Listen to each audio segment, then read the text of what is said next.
As discussed in my previous video, I ended up buying a 14-inch M1 Pro laptop instead of the M2 MacBook Air. Now let me just show it off in this video because I love this laptop. Now the biggest factor for me in getting this laptop was basically the pricing.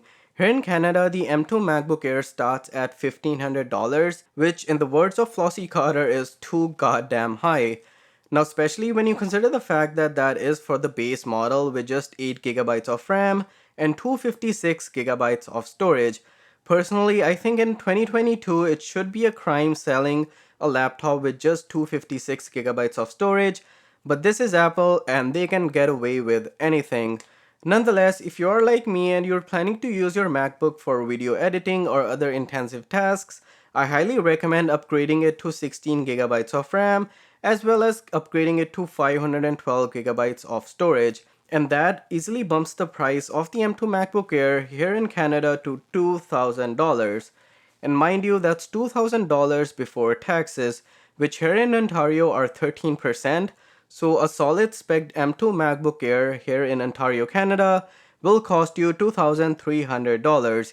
Yes, that's $2,300 for a MacBook Air. And that is primarily the reason I ended up buying a used M1 Pro MacBook for $2,100 instead of the M2 MacBook Air. And in that process, not only did I save $200, I also got an overall better laptop than the M2 MacBook Air. And for the pricing, I'm only talking about North America here.